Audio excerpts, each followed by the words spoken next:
मतलब तुम कल से बिल्कुल सीरियस हो जाओ कि हाँ अब तो मुझे पढ़ना ही पढ़ना है। क्लास टाइम में ऐसी कौन कौन सी चीज़ें हैं जिसे तुम कर सकते हो और उससे तुम्हारा स्कोर बहुत अच्छा हो सकता है। वन शॉट में क्या कंप्लीट हो जाएगा अभी, तो इंसान खुद में ही डिप्रेशन में चले जाता है। खुद देखना तुम्हारा स्कोर कितना इम्प्रूव करता है, बहुत ही डिफरेंस तुम्हें दिखेगा।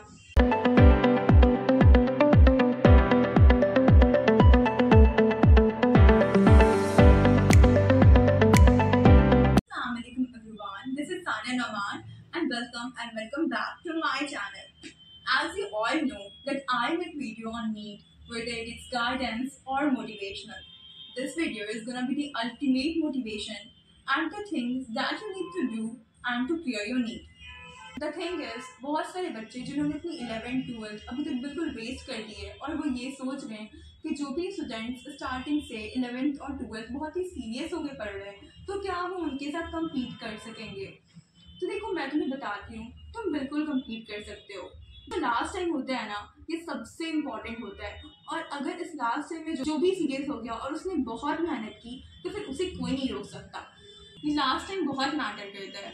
अब देखो तुम्हारे पास अभी भी 4-5 महीने हैं, 5 महीने नहीं भी तो 4 महीने तो हैं।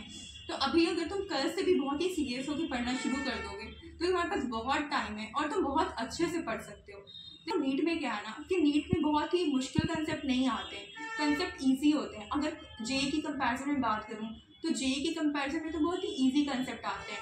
नीट में क्या है कि तुम्हें लर्न ज़्यादा करना है, बार बार रिवाइज ज़्यादा करना है। अब देखो उसमें क्या होता है कि लास्ट के टाइम पे अगर तुम जितना ज़्यादा से ज़्यादा रिवाइज करोगे तुम्हें चीज़ें उतनी ज़्यादा याद रहेंगी। अगर हाँ जो बच्चा 11th 12th से ज़्यादा फोकस होकर के और बहुत ही सीरियस होकर पढ़ रहा है तो हाँ 5% उन्हें ज़्यादा बेनिफिट है कि उन्हें ज़्यादा रिटेन रहेगा वो सारी चीज़ें, तो इसमें उन्हें थोड़ा बहुत है। बट नीट में अगर तुम यही लास्ट टाइम पे बहुत ही ज़्यादा रिवाइज करोगे तो तुम भी आराम से कर सकते हो।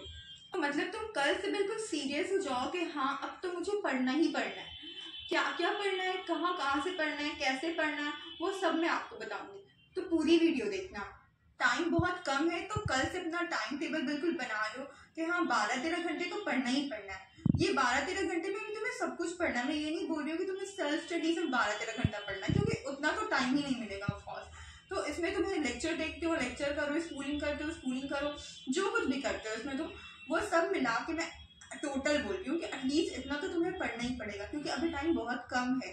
अब मैं तुम्हें बताती हूँ कि लास्ट टाइम में ऐसी कौन कौन सी चीज़ें हैं जिसे तुम कर सकते हो और उससे तुम्हारा स्कोर बहुत अच्छा हो सकता है। तो फिजिक्स से स्टार्ट करते हैं। फिजिक्स में ना बहुत सारे बच्चों को ऐसा होता है कि फिजिक्स समझ ही नहीं आती और बहुत बार ऐसा होता है कि अगर समझ भी आ गई तो क्वेश्चंस नहीं होते हैं।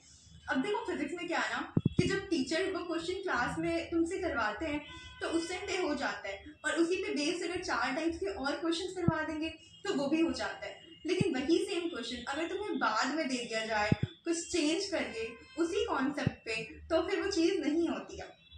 ऐसा क्यों होता है ना, क्योंकि फिजिक्स में भी ना देखो केसेस होते हैं। तो अगर कोई फॉर्मूला है तो वो हर केस पे नहीं लग पाएगा। हर एक पार्टिकुलर केस के लिए तुम्हें पार्टिकुलर इस तरह से सोचना होगा। तो तुम्हें हर केस को लर्न करना होगा कि इस केस में इस तरह से होगा, इस केस में इस तरह से होगा। तो ना और वो तुम्हें सिर्फ पढ़ने से नहीं आएगी, वो तुम्हें प्रैक्टिस करने से आएगी। तो फिजिक्स में तुम्हें बहुत प्रैक्टिस भी करना है क्योंकि वही होगा फिर बाद में जब भाई तुम्हें उसी पेज पे उसी कॉन्सेप्ट पे और 4 क्वेश्चन दिए जाएंगे तो तुमसे वो होगा नहीं और फिर तुम बोलोगे फिजिक्स मुझसे बनती नहीं है। ठीक है, मैं तुम्हें बताती हूँ कि मैंने क्या क्या किया था और मैंने कहाँ से पढ़ा था।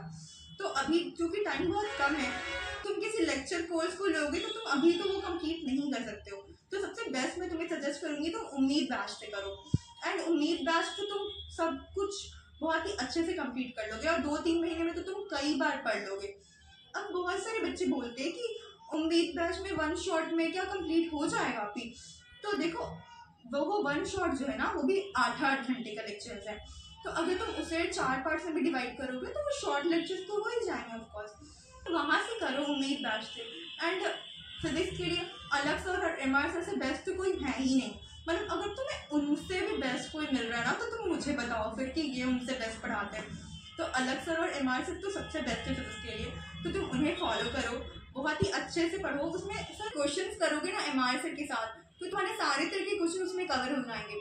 और उसके बाद मैं तुम्हें सजेस्ट करूँगी कि क्वेश्चन प्रैक्टिस करना है तो तमन्ना मैम के साथ भी करो। तमन्ना मैम का 30 डेज या 45 डेज का भी कोर्स आता है, तो 30 डेज वाला कोर्स करो और उससे सारे क्वेश्चंस करो। उसके बाद तमन्ना मैम लास्ट तक जितने भी क्वेश्चंस करवाती हैं वो सारे क्वेश्चन करो। वो बिल्कुल नीट के बेस पे ही होते हैं, जैसे क्वेश्चंस उसमें आते हैं बिल्कुल वैसे होते हैं। तो तमन्ना मैम के क्वेश्चंस करो तुम साथ साथ। और ना कई बार क्या होता है कि हम लोग खुद से क्वेश्चंस करने बैठते हैं, तो 1 घंटे में सिर्फ 8 क्वेश्चंस 9 क्वेश्चन ही सॉल्व होते हैं और बहुत टाइम वेस्ट होता है, बहुत ज़्यादा। और फिर इंसान खुद पे ही डिप्रेशन में चले जाता है कि ये क्या हो रहा है, 1 घंटे में इतने ही क्वेश्चन सॉल्व हो रहे हैं, एग्जाम में तो इतने ही क्वेश्चन सॉल्व करने होते हैं। तो सबसे बेस्ट यही है कि तुम किसी टीचर को फॉलो करो और उसके साथ क्वेश्चंस करो।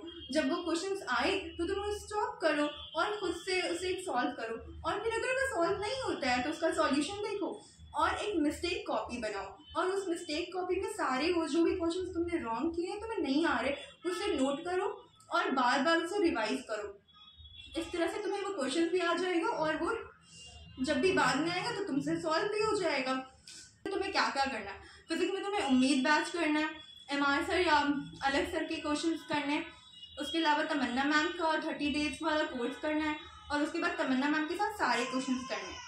ठीक है, तुम खुद देखना तुम्हारा स्कोर कितना इम्प्रूव करता है, बहुत ही डिफरेंस तुम्हें दिखेगा। Okay, so now let's talk about chemistry. Chemistry में ना बहुत सारे बच्चे बोलते हैं कि इनऑर्गेनिक कैसे करें, ऑर्गेनिक कैसे करें, फिजिकल कैसे करूँ। तो देखो मैं तुम्हें बताती हूँ। सबसे पहले तो तुम क्या करो, तुम NCERT रीड करो, NCERT खोलो, उसे पढ़ो, उसे समझने की कोशिश करो कि क्या है इसमें। उसके बाद ना इनऑर्गेनिक, देखो इनऑर्गेनिक ना तुम्हें बायो की तरह रटना पड़ेगा, जितना रट सकते हो ना उतना रट जाओ। इनऑर्गेनिक के लिए सबसे बेस्ट है मोहित धादिश सर, मतलब मोहित धादिश सर के लेक्चर करो, वो बेस्ट है, बेस्ट इनऑर्गेनिक के लिए। वो बहुत अच्छा पढ़ाते हैं, बहुत अच्छे समझाते हैं, तुम्हें बिल्कुल याद हो जाएगा उनकी क्लास में जो वो बता रहे हैं, तुम्हें बिल्कुल याद हो जाएगा। फिर तुम्हें ज़्यादा उस पर पढ़ने की ज़रूरत भी नहीं पड़ेगी और फिर क्वेश्चंस कर लिया करो। ऑर्गेनिक में तो मेनली रिएक्शंस होते हैं, अगर तुम ज़्यादा कुछ भी नहीं कर रहे हो तो तुम NCERT से रिएक्शंस ही रट लो यार। ऑर्गेनिक में बाहर से कुछ भी नहीं आता है, सब कुछ NCERT के डायरेक्ट रिएक्शंस आ जाते हैं, तो तुम एटलीस्ट वो तो कर लो, डायरेक्ट रिएक्शंस कर लो। उसके बाद तुम पंकज सर के लेक्चर्स करो, वो ऑसम है, ऑर्गेनिक के लिए बेस्ट है। मतलब वो एक बार में ही ना तुमसे इतने सारे क्वेश्चंस करवा देंगे ना कि तुम्हारे एक क्वेश्चन पर बहुत सारे क्वेश्चन हो जाएंगे, बहुत सारे रिएक्शन उसमें आ जाएंगे, एक बार में ही वो तुम्हारा सारे रिएक्शन से गो थ्रू करवा देंगे। तो ऑर्गेनिक के लिए तो पंकज सर बेस्ट है भाई। अब बात करते हैं फिजिकल की। तो फिजिकल में तुम्हें सॉल्व करना होगा, फिजिकल में तुम्हें फॉर्मूलाज याद रखने होंगे। फिजिकल के लिए ऋतिक सर बेस्ट हैं, सर्वेश सर भी बेस्ट हैं। तो ऋतिक सर से मुझे ज़्यादा अच्छे समझ में आता था, तो ऋतिक सर को फॉलो करो और बहुत ही अच्छे से, बहुत ही कामली उसे सॉल्व किया करो, उसमें पैनिक मत किया करो फिजिकल सॉल्व करने में, वरना फिर तुम्हारे वो क्वेश्चंस रॉन्ग हो जाएंगे, ईजी आ रहे क्वेश्चन फिर तुम गलत कर दोगे। तो फिजिकल केमिस्ट्री में तुम्हें क्वेश्चंस प्रैक्टिस करनी है और बहुत करनी है, ठीक है। और पैटर्न देख लिया करो कि किस तरह के क्वेश्चंस एग्जाम में आ रहे हैं और उस तरह के क्वेश्चन पे ज़्यादा प्रैक्टिस करो। अब बात करते हैं बायोलॉजी की। तो बायोलॉजी में तुम्हें NCERT की लाइन टू लाइन पढ़नी है, अपने NCERT की हर एक लाइन को हाईलाइट कर लो, क्योंकि उससे डायरेक्ट क्वेश्चन आ जाते हैं नीट एग्जाम में। और अगर तुम एक एक लाइन अच्छे से नहीं पढ़ोगे फिर तुम कंफ्यूज हो जाओगे कि ये क्वेश्चन कहाँ से आया। तो NCERT को बहुत अच्छे से पढ़ो, जितनी बार पढ़ सकते हो उतनी बार पढ़ो और उससे खुद से क्वेश्चन फ्रेम करो और खुद से क्वेश्चन सॉल्व करो, और जितना PYQ कर सकते हो बायो में उतना PYQ करो। और टीचर्स की अगर मैं बात करूँ तो बॉटनी के लिए तरुण सर बेस्ट है, तरुण सर से अच्छा तो कोई भी नहीं बॉटनी पढ़ाता है। उसके बाद जूलॉजी की बात करूँ तो MD सर बहुत अच्छा पढ़ाते हैं, हर एक कॉन्सेप्ट को बिल्कुल क्रिस्टल क्लियर कर देते हैं। और इसके अलावा डॉक्टर आकांक्षा अग्रवाल मैम, जो कि गुरु मानिन से फेमस है, तो वो भी बहुत अच्छा पढ़ाती हैं, तुम उनसे भी पढ़ सकते हो। अभी प्रैक्टिकल क्वेश्चंस भी आने वाले हैं इस ईयर से, तो तुम्हें प्रैक्टिकल बुक से भी गो थ्रू करना है। तो उसके वजह से पेपर थोड़ा टफ हो सकता है इस बार, क्योंकि कोई प्रेडिक्ट नहीं कर सकता है कि उसमें कैसे क्वेश्चंस आएंगे, क्योंकि उसका कोई PYQ अभी तक है नहीं। और वैसे थोड़े बहुत क्वेश्चंस JEE में आए हुए हैं, तो तुम JEE के पेपर से एक बार गो थ्रू कर लो कि कैसे क्वेश्चंस आते हैं, शायद उससे तुम्हें कुछ रेफरेंस मिल जाए। तो उसके वजह से भी एक फैक्टर है कि पेपर थोड़ा टफ हो सकता है। तो अगर तुमने अभी तक कोई टेस्ट सीरीज नहीं लिया ना, तो मैं तुम्हें सजेस्ट करूँगी कि अब तुम टेस्ट सीरीज ले लो, और कोई भी टेस्ट सीरीज लो, शेड्यूल के हिसाब से बिल्कुल उसे प्लानिंग करो और बिल्कुल उस डेट पे उसी टाइम पे टेस्ट अपने दिया करो। देखो अभी आई थिंक फिजिक्स वाला के टेस्ट सीरीज आ चुके हैं, आई थिंक AITS वगैरह आ चुका है, मैं भी AITS देती थी और वो बहुत अच्छे होते हैं। तो AITS अगर आ गया तो अगर तुमने अभी तक उससे नहीं लिया तो तुम उसे ले लो और वहाँ से टेस्ट दो। बहुत सारे बच्चे बोलते हैं कि ऑनलाइन बेटर है या ऑफलाइन बेटर है। तो देखो ऑनलाइन में तुम्हें कहीं ना कहीं बहुत बेनिफिट है कि तुम अपनी मर्जी के हिसाब से कभी भी टेस्ट दे सकते हो, तुम्हारा टाइम बहुत बच जाता है, इसमें तुम्हारा टाइम वेस्ट नहीं होता है बहुत, और तुम्हारे फॉरेन आंसर भी आ जाते हैं, तुम एनालिसिस भी जल्दी कर लेते हो। तो ये जो है एक फैक्टर है कि तुम्हारा टाइम बहुत बचता है। और तुम एक काम करो, अभी कम से कम 10-15 OMR शीट की प्रिंट आउट करके निकलवा लो और तुम क्वेश्चन सॉल्व करो फ़ोन पे, लेकिन OMR पे बबल करते जाओ ताकि उससे तुम्हारी प्रैक्टिस बनी रहे। और प्रैक्टिस होना OMR पे बहुत इंपॉर्टेंट है, सबसे इम्पॉर्टेंट यही चीज़ है। ऑफलाइन जाने में ना एक तो तुम्हारा टाइम भी बहुत वेस्ट होता है, तो इससे बेटर है कि तुम ऑनलाइन ही अपने घर पे रह करके टेस्ट दो आराम से।